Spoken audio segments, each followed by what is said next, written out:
Hi everyone, my name is Ranjit. Hopefully you all are doing great. Here in this video I brought some alternatives to increase. You can use these words instead of increase, because if you use increase again and again, it will not only repetition but also it will decrease your bands in your IELTS writing task 1. Okay, so use these words, and in this video I'll give my best to make you understand everything more clearly. Now this is your responsibility to listen to this video more carefully, and also stay tuned with me until the last moment.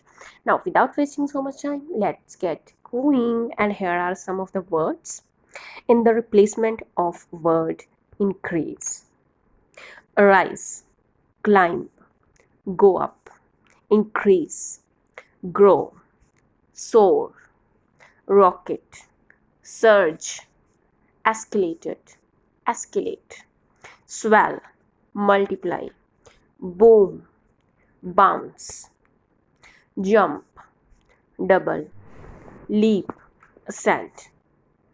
Now, this is the time to use these words in sentences. Using these words make sentences, form sentences. The prices leapt to 80% in 1990. First form is leap, leapt, leapt. Okay. The use of cars rocketed in the first decade. Population soared to over 1 million by 1980. The housing cost in major cities skyrocketed and reached to dash. यहाँ पे आप लगाओगे जितना increase हुआ है. Okay, reached to, यहाँ पे जितना इंक्रीज हुआ है, जितनी फिगर है वो आप मेंशन करोगे, वो आप राइट करोगे.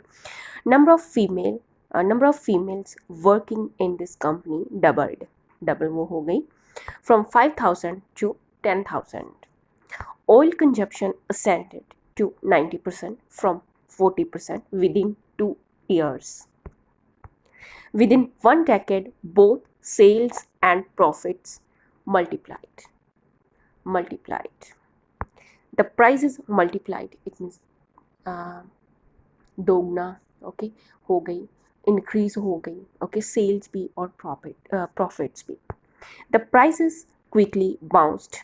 यहाँ पे जो मैंने ब्रैकेट लगाई है इसमें आप लिखोगे कितना इंक्रीज हुआ है. Okay, bounced. यहाँ पे जो मैंने ब्रैकेट लगाई इसमें आप लिखोगे कितना इंक्रीज हुआ है. Okay, over the next 6 months.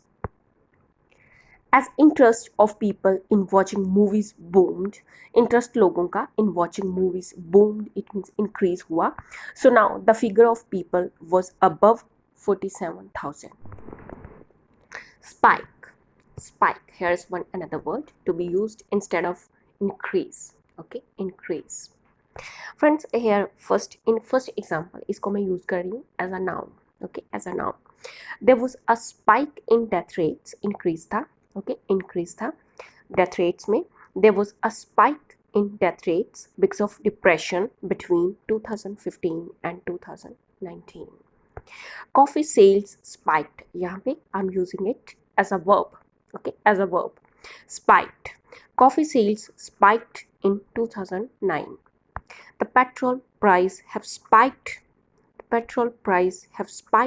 Have increased than the last year. Last year से ज़्यादा हो गया, increase हो गया. Okay, petrol price.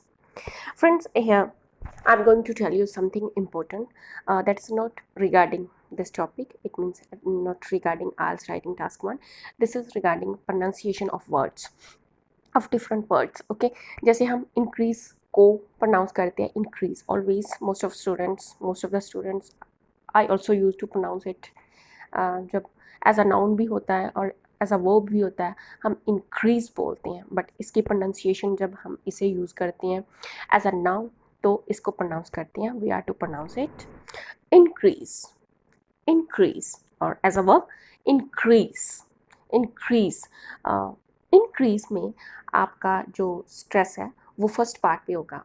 ओके, और इंक्रीज में जो सेकंड पार्ट पे वहाँ पे स्ट्रेस होगा. Okay, so remember this is most important information for you. आप share with you, so please remember. Okay, ये टॉपिक के रिगार्डिंग नहीं थी, बट मैंने सोचा कि आपके साथ आपको बताना चाहिए कि कैसे प्रोनाउंस करते हैं इन वर्ड्स को एज अ नाउन। इसकी प्रोनाउंसिएशन डिफरेंट होती है ऐसे वर्ड्स की, और जो एज अ वर्ब इनकी प्रोनाउंसिएशन अलग होती है। Okay, now let's move on. Phrase hits a high of, इसको आप यूज़ कर सकते हो इंस्टेड ऑफ increase.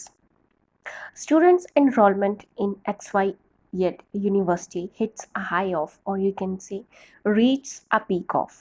जब आप बोलते हो ना कोई चीज़ at the highest point है, okay, बहुत increase हुई है, at the highest point है, reach the peak.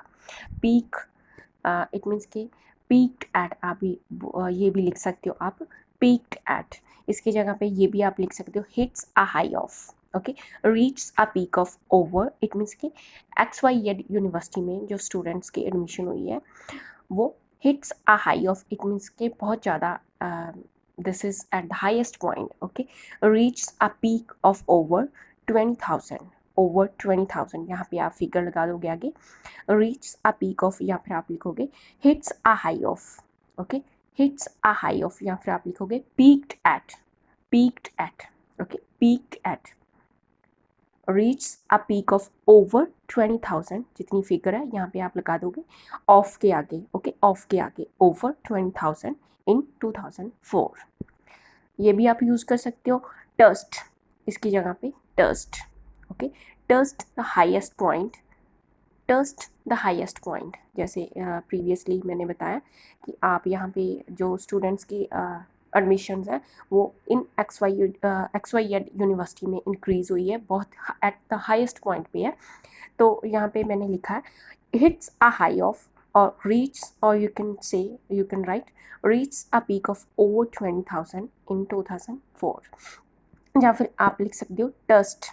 Okay, touched the highest, highest point, जो हाईएस्ट पॉइंट है उसको टच किया। ओके, अमाउंटिंग, इसके बाद आप लिख सकते हो अमाउंटिंग, जितनी फिगर है। ओके, अमाउंटिंग लेके आगे आप जितनी फिगर है वो आप लिख सकते हो, या फिर आप लिख सकते हो विद, विद, इसके आगे हाईएस्ट पॉइंट विद डैश, आगे जितनी फिगर है उतनी आप लिख सकते हो। आगे जो अगर ईयर है तो वो भी आप लिख सकते हो इन 2009। Okay, reached the vertex, reached the vertex, इसके जगह पे hits the high of, peaked at, या फिर reach a peak of, या फिर touched the highest point आगे, या फिर आप लिख सकते हो reach the vertex, आगे जितनी फिगर है वो आप लिखोगे और माउंटिंग लगा के या फिर विद लगा के। Okay, next N upward trend, N upward trend, अगर कोई चीज़ इंक्रीज हुई है ओके तो वहाँ पे आप इंस्टेड ऑफ इंक्रीज लिख सकते हो एन अपवर्ड ट्रेंड। कैसे यूज़ करना है इसे सेंटेंस में मैं बताती हूँ। Australia experienced, Australia experienced, okay, यहाँ पे सेकंड फॉर्म आएगी। Australia experienced an upward trend in dash, Australia ने एक्सपीरियंस किया an upward trend in something, something जैसे यहाँ पे कुछ भी हो सकता है। In sales of, sales of dash, किसी चीज़ की सेल्स में भी एन अपवर्ड ट्रेंड एक्सपीरियंस किया ऑस्ट्रेलिया ने, कोई चीज़ इंक्रीज हुई है। Okay, in sales of dash, या फिर हो सकता है जैसे इन द प्रोडक्शन ऑफ, कुछ भी हो सकता है। ओके, जिस चीज़ में जो चीज़ इंक्रीज हुई है। Okay, Australia experienced an upward trend in dash in 1990, amounting, आगे अमाउंटिंग के आगे आप जितनी फिगर है वो आप लगाओगे। Okay, next example is the sales of Samsung companies phone showed experienced, यहाँ पे आप लिख सकते हो showed. Okay, showed an upward trend reaching the figure of, Samsung companies के फ़ोन्स हैं उनमें इंक्रीज हुआ है इन सेल्स।